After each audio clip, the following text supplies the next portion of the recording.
was supposed to be a routine promotional appearance. Jennifer Lopez had a new project to discuss. The View needed their ratings boost, and everyone expected the usual celebrity interview formula. Polite questions, rehearsed answers, a few laughs, and everyone goes home happy. But from the moment Jennifer walked onto that stage, something felt different. The energy was tense, almost electric, like everyone could sense that today wasn't going to go according to script. The other hosts, Whoopi Goldberg, Sarah Haynes, and the rest of the panel, welcomed Jennifer with their usual warmth. The audience applauded enthusiastically as she took her seat, looking absolutely stunning in a crisp white blazer that seemed to gleam under the studio lights. But Joy Behar, sitting at the far end of the table, had a different energy entirely. Her smile seemed forced, her posture rigid, and there was something in her eyes that suggested she had her own agenda for this interview. The first few minutes proceeded normally enough. Jennifer talked about her latest business ventures, her family, the usual topics that fill these morning show segments. She was charming, articulate, and professional, exactly what you'd expect from someone who's been in the spotlight for over 2 decades. The other hosts asked thoughtful questions, genuinely interested in what she had to say. Jennifer seemed relaxed, even enjoying herself as she shared stories about her work and personal life. But then Joy Behar decided to steer the conversation in a completely different direction. "You know Jennifer?" she said, interrupting a story about Jennifer's production company. "I have to ask you about something that's been bothering me for a while." The other hosts exchanged quick glances, clearly not expecting this shift in tone. Jennifer raised an eyebrow, her smile becoming slightly more guarded. But she maintained her composure. "Of course. What would you like to know?" Joy leaned forward, and her voice took on that particular tone she's known for, the one that signals she's about to go for the throat. "I've been watching your career for years, and I have to say, I'm genuinely curious about how you've managed to stay relevant for so long, despite, well, let's be honest here, your limited vocal range." The studio fell silent. The other hosts looked genuinely shocked. The audience seemed to collectively hold their breath. This wasn't a question, it was an attack, delivered with surgical precision and wrapped in the thinnest veneer of journalistic curiosity. Jennifer's expression didn't change immediately.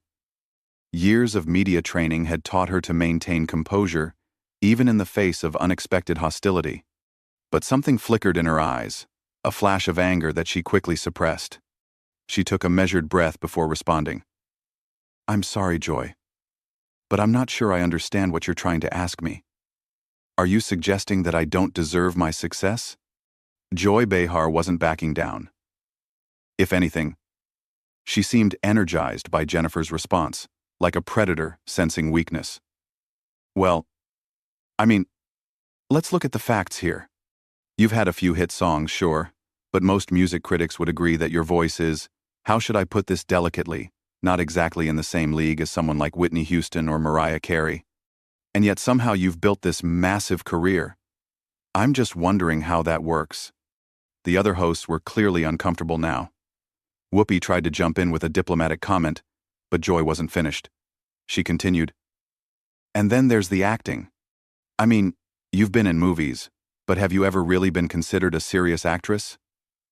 Most of your roles seem to be, well, Jennifer Lopez playing Jennifer Lopez. Don't you think the public deserves more authenticity from their entertainers?" Jennifer's jaw tightened almost imperceptibly. Her hands, which had been resting casually on the table, now gripped the edge slightly. She was still smiling, but it was a different kind of smile now, one that didn't quite reach her eyes. When she spoke, her voice was perfectly controlled, but there was steel underneath the silk. "Joy, I have to say, this is quite a departure from what I was told this interview would be about. But since you want to discuss my career, let's discuss it properly." She shifted in her chair, turning to face Joy directly, her body language becoming more assertive. "You mentioned my vocal range. You're right that I'm not Whitney Houston. Nobody is Whitney Houston, she was one of a kind. But what I am is someone who has worked incredibly hard to build something meaningful. I've sold over 80 million records worldwide. I've had multiple #1 hits, and I've done it by being authentic to who I am, not by trying to imitate someone else." Joy tried to interrupt, but Jennifer wasn't finished. As for my acting, I find it interesting that you would dismiss my work so casually. I've been nominated for Golden Globes, I've worked with some of the most respected directors in Hollywood, and I've helped bring stories to life that have resonated with millions of people. If that's not serious acting to you, then perhaps we have different definitions of what serious means. The tension in the room was palpable now. The other hosts were trying to figure out how to diffuse the situation, but both women seemed locked in this verbal combat, neither willing to back down. Joy, perhaps realizing that her initial attack hadn't landed the way she'd hoped, decided to escalate further. But Jennifer, don't you think there's something to be said for staying in your lane? I mean, you're a singer who acts, an actress who sings, a performer who does business. Some might say you're spread pretty thin. This was the moment when something shifted in Jennifer's demeanor completely. The polite mask slipped just enough to reveal the fire underneath. "Stay in my lane?" she repeated, her voice dropping to a more dangerous register. "Joy, let me ask you something. What exactly is your lane?" The question hung in the air like a loaded weapon. Joy Behar's confident smirk faltered for just a moment, clearly not expecting Jennifer to flip the script so directly. But she recovered quickly, her voice taking on that defensive tone she uses when she feels cornered. "My lane? I'm a comedian. I'm a talk show host. I've been doing this for decades. I think I know what my lane is." Jennifer nodded slowly, her expression thoughtful, but her eyes never leaving Joy's face. "A comedian. Interesting. And when exactly was the last time you did stand-up comedy? When was the last time you performed in front of an audience that wasn't contractually obligated to laugh at your jokes?" The other hosts exchanged nervous glances. This was territory none of them had expected to venture into, and you could feel the entire studio holding its breath.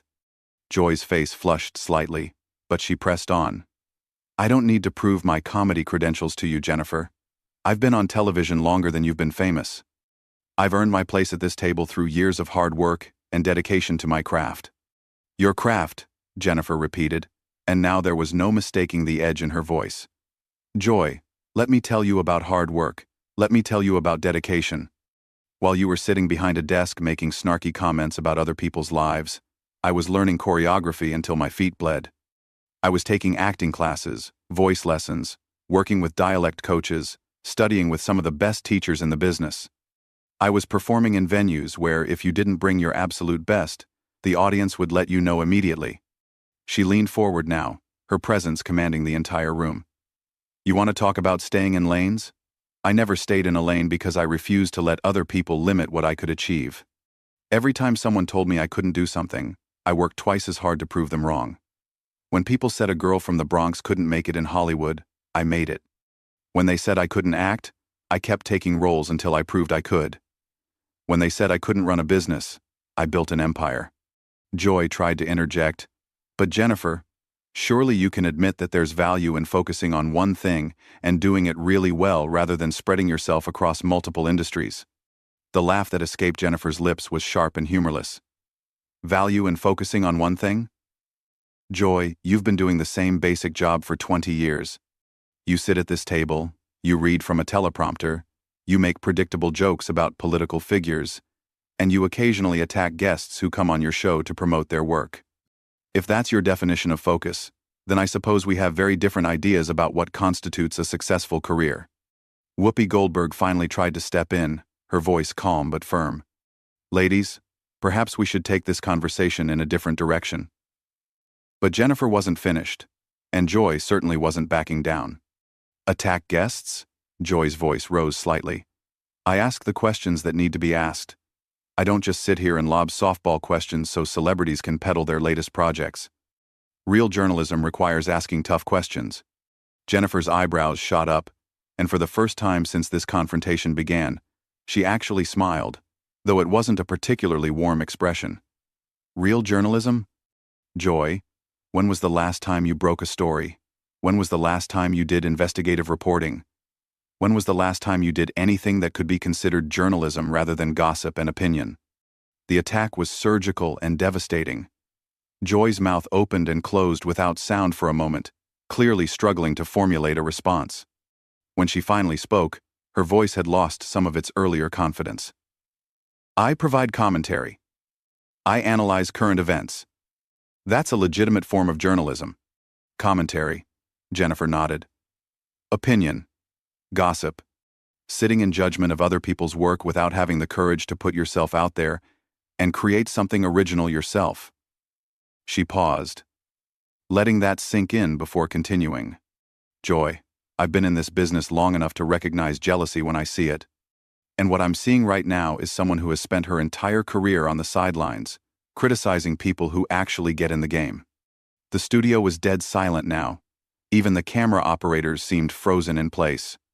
Joy's face had gone from flushed to pale, and her hands were gripping the edge of the table so tightly her knuckles were white.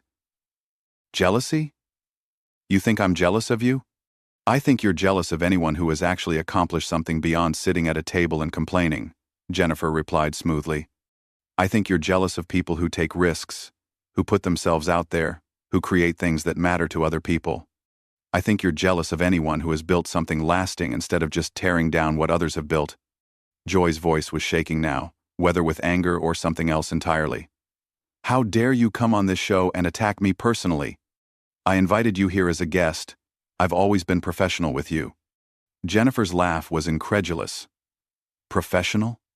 Joy, you started this conversation by insulting my voice, dismissing my acting, and questioning whether I deserve my success. If that's your idea of professional behavior, then I think we need to have a serious conversation about what that word means. She stood up slightly, not quite rising from her chair but changing her posture in a way that made her seem to tower over the table despite still being seated. But you know what the real difference is between us, Joy? When people criticize my work, they're criticizing something I actually created. They're talking about songs I sang, movies I was in, businesses I built, performances I gave. When people criticize you, what exactly are they criticizing? Your ability to read cue cards? Your skill at making mean comments about people who are actually doing things with their lives? Sarah Haynes tried desperately to change the subject. Jennifer, tell us about your upcoming projects.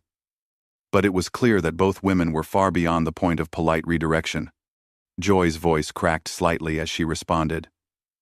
I have provided entertainment and commentary to millions of viewers for decades. I have a loyal fan base who appreciates what I bring to this show. Entertainment, Jennifer mused. Is that what we're calling this? Because from where I'm sitting, it looks more like bullying. It looks like someone who has never had the courage to step into the spotlight using her platform to tear down people who have. Her voice grew stronger with each word, more confident, more commanding. You know what real entertainment is, Joy? It's making people feel something positive. It's bringing joy, bringing escape, bringing inspiration. What you do isn't entertainment, it's just negativity disguised as opinion. Joy's face was now completely red, her composure cracking under the relentless pressure of Jennifer's words. But instead of backing down, she made the fatal mistake of doubling down on her attacks. You want to talk about negativity? You want to talk about bringing people down? Let's talk about how you've built your entire career on selling an image that isn't real. Let's talk about the plastic surgery, the constant reinvention, the way you've manufactured this persona. The moment those words left Joy's mouth, something changed in Jennifer's eyes. If she had been controlled before, calculated in her responses, now there was something primal, something dangerous that had been unleashed. The other host could sense it too. Whoopi actually put her hand up as if to physically stop what was about to happen, but it was too late. Jennifer stood up slowly, her chair rolling back slightly from the force. She wasn't shouting, she wasn't gesturing wildly, but her presence filled the entire studio in a way that made everyone else seem small by comparison. When she spoke, her voice was quiet, but it carried to every corner of the room with crystal clarity. Joy, she said, and the way she said the name made it sound like a curse. You just made a very big mistake. She placed both hands on the table and leaned forward, her gaze locked on Joy with laser intensity. You want to talk about what's real? Let's talk about what's real. What's real is that I came from nothing and built something extraordinary. What's real is that I've worked harder than you could ever imagine to get where I am. What's real is that millions of people around the world have found inspiration, joy, and escape in the work that I've created. Joy tried to interrupt. I didn't mean to. But Jennifer wasn't having it. No, you did mean to. That's exactly what you meant to do. You meant to tear me down because that's what you do. That's your entire contribution to the world. You sit in that chair, and you diminish other people because it makes you feel better about your own lack of accomplishment.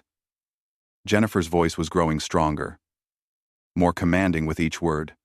But here's what's really real, Joy. Here's what's actually true. You have never created anything that mattered to anyone. You have never inspired anyone. You have never made anyone's life better through your work. The studio was so quiet you could hear the air conditioning humming. Joy's mouth was opening and closing, but no words were coming out. The other hosts looked like they were witnessing a natural disaster, fascinated and horrified in equal measure. Jennifer continued, her voice now filling every inch of the space. You know what else is real? The fact that when you go home tonight, you're going to be the same bitter, unfulfilled person you were when you woke up this morning. You're going to be someone whose greatest achievement is sitting at a table and making cruel comments about people who are actually living their dreams. You're going to be someone whose legacy is a collection of petty insults and failed attempts at humor. Joy finally found her voice, though it came out as barely more than a whisper. You can't talk to me like this. This is my show. Your show? Jennifer's laugh was sharp and cutting. Joy, this isn't your show. This is a show that you happen to appear on. You're not the star here. You're barely even supporting cast. You're the person they keep around to say the things that are too mean for anyone else to say, and then everyone can shake their heads and say, oh, that's just Joy being Joy, as if being consistently cruel is some kind of charming personality quirk. She straightened up, towering over the table, her presence absolutely commanding. But you want to know what's really pathetic about all of this? You had an opportunity today. You had Jennifer Lopez, someone who has actually accomplished something with her life, sitting right across from you. You could have had an interesting conversation. You could have learned something. You could have asked about the challenges I've overcome, the lessons I've learned, the things I've discovered about creativity and perseverance, and building something meaningful. Joy was shrinking in her chair now, looking smaller and smaller as Jennifer's words hit their mark with devastating precision. Instead, you chose to be petty. You chose to be small. You chose to waste everyone's time, including your own, by trying to tear down someone who has achieved more in her career than you ever will in your entire lifetime. Whoopi finally found her voice, though it sounded strained. Jennifer, I think maybe we should take a break. But Jennifer wasn't finished. She had one more devastating blow to deliver, and everyone in the studio could sense it coming. You know what the saddest part of all of this is, Joy? It's that you actually had talent once. I've seen your old stand-up routines. You were funny. You had timing. You had wit. You had something to say. But somewhere along the way, you decided it was easier to tear other people down than to build yourself up. You decided it was safer to sit behind this desk and throw stones than to get back out there and risk failing at something that mattered. The words hung in the air like a death sentence. Joy's face had gone completely pale, and her hands were shaking visibly now. When she spoke, her voice was barely audible. You don't know what you're talking about. I know exactly what I'm talking about, Jennifer replied, her voice soft but absolutely merciless. I'm talking about someone who gave up on her dreams and now spends her time trying to convince everyone else to give up on theirs. I'm talking about someone who has become so comfortable with mediocrity that she can't stand to be in the same room as excellence. I'm talking about someone who has confused cynicism with wisdom and cruelty with honesty. She picked up her purse from beside her chair, her movements deliberate and controlled. But here's the thing, Joy. Your opinion of me, your attempts to diminish my work, your petty insults, they don't change anything about my life. Tomorrow, I'll still be Jennifer Lopez. I'll still have my career, my family, my success, my happiness. But you'll still be exactly what you are right now. Someone whose greatest moment of power is trying to make a guest uncomfortable on a morning talk show. Joy made one last desperate attempt to regain control of the situation. Security. Get her out of here. She's being abusive and hostile. Jennifer smiled, and for the first time since this confrontation began, it was a genuine smile, though not a particularly warm one. Abusive? Joy, I've been nothing but honest. If honesty feels abusive to you, maybe that says more about you than it does about me. She turned to address the other hosts, her demeanor becoming instantly warmer and more professional. "Whoopee, Sarah, ladies, thank you for having me on the show. I'm sorry this took such an unexpected turn." Then she looked directly into the camera, speaking to the audience with the charisma and presence that had made her a star.